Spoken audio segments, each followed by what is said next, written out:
તો 56 ભોગ એ શું કામ? અને સૌથી પહેલા ભગવાનને આ 56 ભોગ કોણે અને ક્યારે અર્પણ કર્યા હતા? તો કે ભગવાનની સગાઈની મેં કાલે એક વાત કરી હતી, તમને યાદ છે? યાદ છે ને? ભગવાનની સગાઈની વાત કરી હતી એક. એ ભગવાનની સગાઈ થઈ ને ત્યારે સાકેત નામનું એક ત્યાં વ્રજની અંદર એક સ્થળ છે સાકેત કરી. એ સાકેત નામના સ્થળની અંદર રાધાજીના પિતાજી યાને કે વૃષભાનુજી, એ વૃષભાનુજીએ તમામ વ્રજવાસીઓને 56 પ્રકારના ભોગ જમાડ્યા હતા. 56 પ્રકારની સામગ્રી બનાવીને બધા વ્રજવાસીઓને જમાડ્યા હતા. ત્યારે ભગવાનની સગાઈ કરીને ત્યારે અને ત્યારબાદ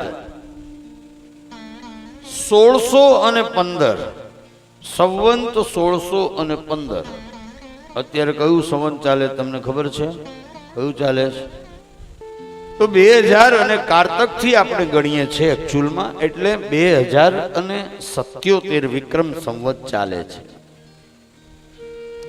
તો 1615 તો 462 વર્ષ પહેલા શ્રીનાથજીની અંદર ભગવાનને સૌથી પ્રથમ વખત અન્નકૂટ અર્પણ કરવામાં આવ્યું હતું 1615 માં.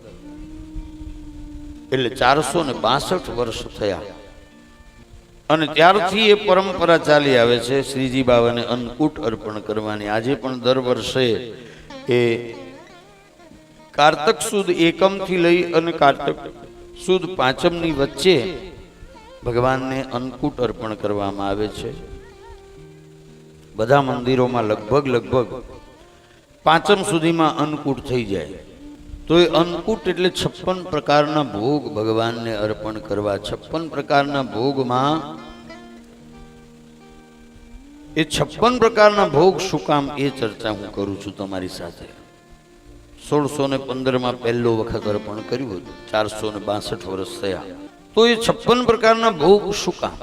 56 જ કેમ? તો આપણે પહેલું વહેલું જોઈએ કે ભગવાને 7 દિવસ સુધી ગોવર્ધન પર્વતને ધારણ કર્યા હતા ટચલી આંગળી ઉપર. કેટલા દિવસ સુધી? 7 દિવસ. હવે એક દિવસના 4 પ્રહર અને રાત્રિના 4 પ્રહર એટલે કેટલા પ્રહર થયા? 8 પ્રહર થયા. અને 7 દિવસ ભગવાને ધારણ કર્યા. તો 7 8 56 એ 7 દિવસ ભગવાને 8 પ્રહર સુધી ભગવાનને ગોવર્ધનનાથજીને ધારણ કર્યા. એટલે 7 8 ને 56 એટલા માટે ભગવાનને એ 56 ભોગ અર્પણ કરવામાં આવે છે. આ પહેલું કારણ છે.